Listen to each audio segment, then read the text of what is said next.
అనారోగ్యం, ఉద్యోగం, వ్యాపారం అప్పులతో బాధపడుతున్నారా? వెంటనే జేకేఆర్ గురువు గారికి కాల్ చేసి అపాయింట్మెంట్ తీసుకోండి.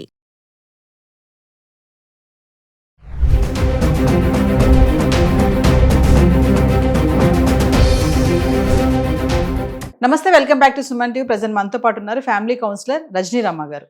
నమస్తే మ్యామ్. నమస్తే నవీన్. మేడం, మనం చాలా వీడియోలో మాట్లాడుకున్నాం.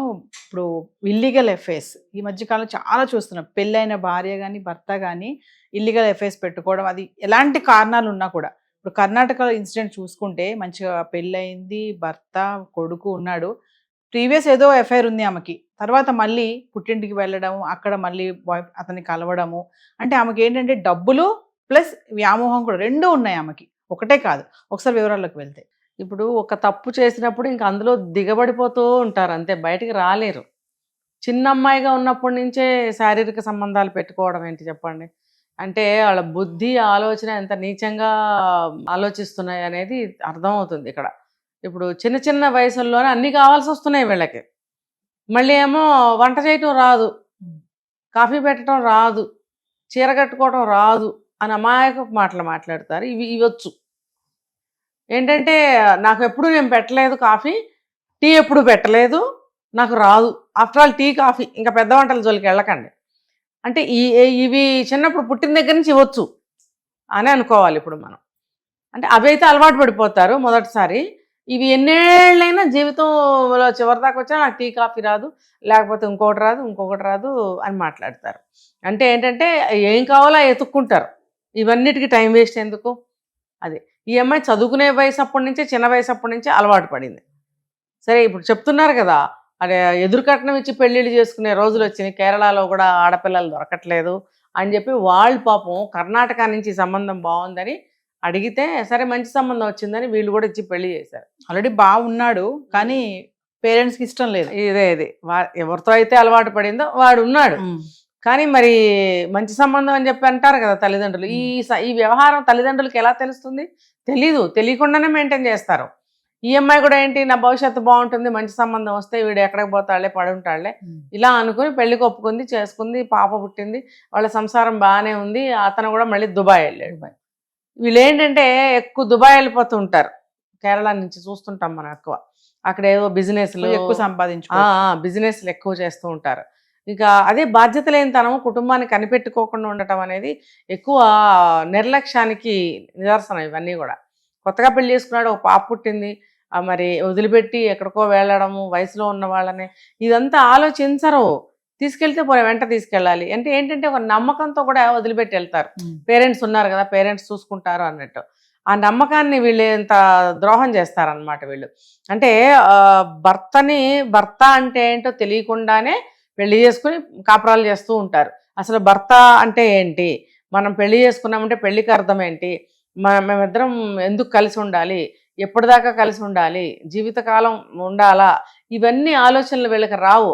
పేరుకాడు ఉన్నాడు అంతే, ఏదో పెళ్లి చేసుకున్నాము, ఒక పిల్లలు పుడతారు, వాడు వచ్చినప్పుడు మనకి అన్ని సాగుతాయి, రానప్పుడు మనం కొదానికి వెళ్ళిపోవచ్చు. అంటే అలా కూడా కొంతమంది ఉంటారు మేడం, ఆడవాళ్ళు. ఇప్పుడు ఈ అమ్మాయి అదే చేసేసుకుని తర్వాత చేద్దాం పనులన్నీ అనేసి అంతే. ఇప్పుడు ఈ అమ్మాయి అంతే చేసింది కదా, వాడిని స్పేర్ పెట్టుకుంది పక్కన, ఆ బావగాడిని పెట్టుకుంది, పెళ్లి చేసుకుంది. ఇప్పుడు ఈ అబ్బాయికి ద్రోహం చేసినట్టే, అటు అతనికి ద్రోహం చేసినట్టే. నువ్వు వాడినే పెళ్లి చేసుకుంటూ పోయేదిగా, పోనీ వాడికి ఆశలు పెట్టావు, వాడితో కొలుకుతున్నావు, మళ్ళీ ఇక్కడికి వచ్చి ఈ అబ్బాయి జీవితం నాశనం చేశావు, మరి ఈ అబ్బాయిని కూడా మోసం చేసినట్టే కదా.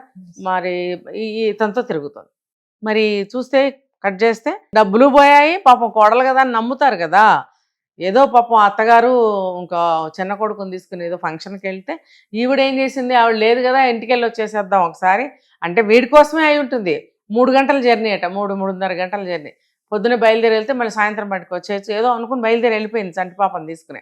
ఈ లోపల వాళ్ళ ఇంట్లో దొంగతనం జరిగింది. అది యాక్సిడెంటల్గా జరిగిందా, లేకపోతే ఈఎంఐ ఇంట్లో తీసుకుని వెళ్ళిపోయిందా? నాకైతే ఈఎంఐ తీసుకెళ్ళిందా అని అనుమానంగా ఉంది. ఎందుకంటే గతంలో కూడా 80,000 రూపాయలు ఆ బావకి ఇచ్చిందని చెప్తున్నారు.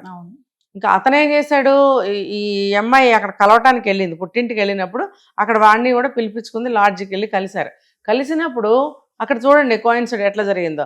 ఈ అమ్మాయి ఇచ్చిన 80,000 ప్రతిసారి అడుగుతుంది, ఈ అమ్మాయిని లేపేయాలని వాడు ప్లాన్లో వచ్చాడు, మన ఇబ్బంది పెడుతుంది కదా. ఇక్కడ ప్రెజెంట్ ఇక్కడేమో ఒక దొంగతనం జరిగింది అదే రోజు.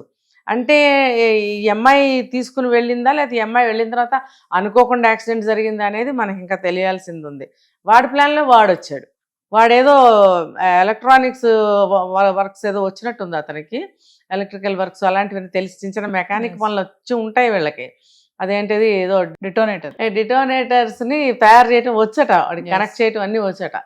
ఏం చేశాడు, ఈ అమ్మాయిని తాడుతో చేతులు కాళ్ళు కట్టేసి, అది అమ్మాయి పెనుగులాడిందంటే, ఎందుకు అని అంటే మనం ఇలాగా సెక్స్ చేస్తే బాగుంటుంది అని వెధవ మాటలు చెప్పి, అప్పటికి కూడా అమ్మాయికి అనుమానం వచ్చి పెనుగులాడితే, ఆ పెనుగులాడుతూనే కాళ్ళు కూడా కట్టేసి ఆ డిటోనేటర్ని నోట్లో అమర్చి నోట్లో పెట్టడం ఏంటండి?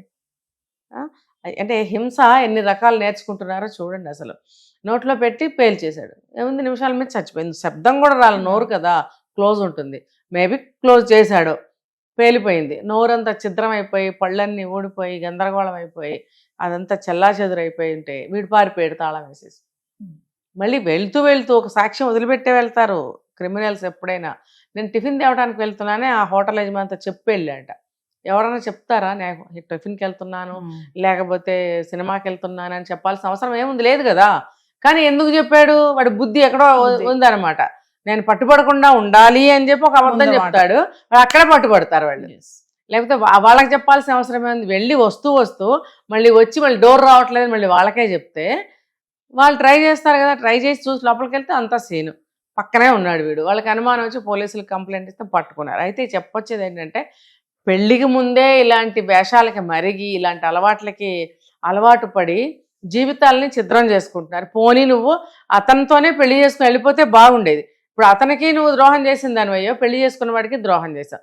కాబట్టి తెలుసుకోవాల్సిన మోరల్ ఏంటంటే, ఎవరైనా కూడా మీరు ఏదో ఒకవైపు ఉండండి. మీకు ఇటు కోరికలు ఆశలు నెరవేరాలి, ఇటు డబ్బు కావాలి. అంటే మొగుడు అనేవాడు డబ్బులు కాసే చెట్టు అనమాట.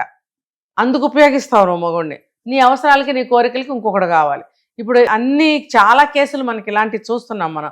మొగుడికి తెలియకుండా ఇలా జరుపుతున్నారు, లేదంటే ఒక బాయ్ ఫ్రెండ్ మెయింటైన్ చేస్తున్నారు. అంటే డబ్బులు ఇవ్వడానికి ఒకడు, కోరికలు తీర్చుకోవడానికి ఒకడు. అంటే సినిమాలు, షికార్లు, తిరగటాలు, కోరికలు నెరవేర్చుకోవడాలు ఇలాంటివన్నీ ఒకటితో, డబ్బులు మాత్రం ఇక్కడ. మొన్న రీసెంట్గా ఒక రీల్ చేశారు ఒకళ్ళు. అందులో ఏంటంటే వాళ్ళ ప్రియుడిని ఉంచుకుని నాకు 10,000 కావాలి, 15,000 కావాలి, తెస్తేనే అన్నం పెడతానని అలగటం. మొగుడు పాపం చాలా ప్రేమిస్తూ ఉంటాడు, మంచివాడు. ఆ మంచితనాన్ని అడ్వాంటేజ్గా తీసుకుని ఆ డబ్బంతా గుంజుకెళ్ళి వాడికి ఇవ్వడం. వాడేమని బెదిరిస్తుంటాడు, నువ్వు డబ్బులు మాటికి నిన్ను అడగాలా, నీకు తెలియదా నాకు డబ్బులు ఇవ్వాలని? ఎందుకు ఇవ్వాలి పోయి నీకు డబ్బులు, నువ్వు పెద్ద ఉద్ధరిస్తున్నావనా, నువ్వేమి ఉద్ధరిస్తున్నావని నీకు అమ్మాయి డబ్బులు తెచ్చి ఇవ్వాలి? ఇట్లా మాటికి ఇట్లా చాటుగా కలుసుకోవడం నాకు నచ్చదు, నీ మొగుడిని లేపేసేద్దాం అని సలహా ఇవ్వటం. ఇద్దరు కలిసి అబ్బాయిని చంపేయాలని ప్లాన్ చేసుకోవటం. అంటే వాడు ఒక పనికిమాలిన వెధవ, గాలికి తిరుగుతూ ఉంటాడు. వాడితో నువ్వు తిరుగుతూ భర్తకి నువ్వు ప్లాన్ వేసావు భర్తను చంపేయాలని. భర్త సొమ్ము తింటూ, భర్త సొమ్ము వాడికి పెడుతూ, వాడి డబ్బులు కావాలి నాకు, తేవా, తీసుకురావా, ఎందుకు తేవు, ఇవ్వనన్నాడా, ఇలా వాటర్ బాబు చేస్తున్నాడు. అలా మాట్లాడుతున్నప్పుడని ఈ అమ్మాయికి తెలియాలి కదా, తెలిసి ఆయన వదిలించుకోవాలి కదా. వదిలించుకోకుండా మళ్ళీ వాడితో చేరి ఈ భర్తను లేపేయాలని ప్లాన్. ఎంత దుర్మార్గాలకి దారితీస్తున్నారు. పెళ్ళిళ్ళు అంటే ఏంటనుకుంటున్నారు వీళ్ళు? మీరు 10 మందిని ఉంచుకోండి, పెళ్లి మాత్రం చేసుకోకండి, పెళ్లి చేసుకున్నవాడికి ద్రోహం చేయకండి. అలా మీకు మీ బుద్ధి అటువంటిదని మీకు తెలుసు కాబట్టి, ఎవరి బుద్ధి వాళ్ళకి తెలుస్తుంది కదా. అలాంటి వాళ్ళు పెళ్లి చేసుకోకండి. నేను గతంలో కూడా చెప్పే ఇదే మాట.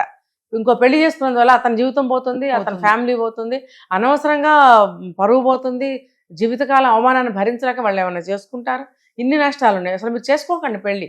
మీకు 10 మంది కావాలి కాబట్టి 10 మందితో తిరుగుతూ ఉండండి, పెళ్లి చేసుకోకండి. నేను చెప్పేది ఇదే. Thank you.